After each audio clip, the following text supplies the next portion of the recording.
So this is a follow-up video to the one that I made called What's Happening to Christine Pavlina Part 8. And I will include links to parts 1 through 8 in the description box below this video for your viewing pleasure. In What's Happening to Christine Pavlina Part 8, I talked about how a gentleman named Chris Wood reached out to me over the phone, and he is a longtime YouTube subscriber, and I read for him a few times. And what had happened was he watched What's Happening to Christine Pavlina Part 7, where I was really distraught about money and toonses, etc. And he really wanted to help. He felt compelled to jump into action and help me financially. So he called me because he said he wanted to put $10,000 towards my hotel bill to give me peace of mind so that I would know that I had a place to stay. So that's what he did. He put $10,000 of his own money down towards my hotel bill. He's going to pay that every week. And he's been helping me, and he's going to continue to help me. And if you think about it, it's pretty amazing what he's doing. It's very overwhelming to receive this kind of help. And I'm very, very grateful for him for doing that for me. But one thing that I didn't mention in my last video is that there was something else that Chris felt compelled to do. And that was fly to Maui and meet me. So he flew over from the mainland to Maui. And so when he called me, he was actually on Maui. So when I heard that, I decided to invite him to dinner the next evening. And the reason I felt comfortable doing that is because I'm able to do a read on his soul. And when I did a read on his soul, I could, see the love and the light, and my gut would get warm like a Care Bear. So he felt very good and pure. And when I did a read on him helping me and, his offer to help, it was again, very clean, pure intentions. And he really just felt like he wanted to help and that he was coming from a good place. So I felt completely comfortable having dinner with him. And when I listened to him talk, the more I saw how close his connection was to his higher self. And that's really who you want to surround yourself with. And those are really the people that you want to have in your life, is people with a close connection to their higher selves.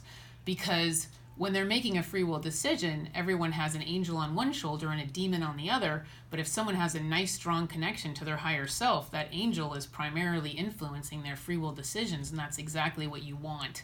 If you come across people with a very strong connection to their higher self, like Chris has, you can trust them.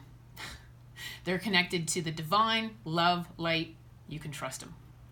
And you can also trust their integrity, and you can trust their free will decisions. So when I looked at Chris, I saw the divine working through him. And when I asked him about it, he said that he was just responding to gut instincts and persistent compulsions.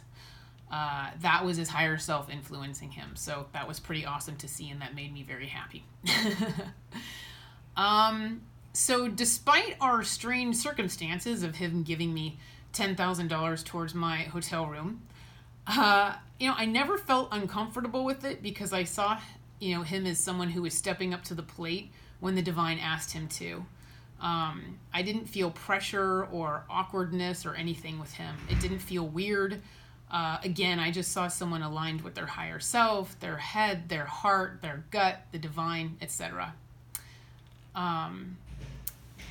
However, on his end, he said he was very aware of the strange circumstances and wanted to be respectful so that he didn't come across as like expecting things from me or, leveraging this in any way. And he really wanted to make it clear to me that there were no strings attached. He really just wanted to help me.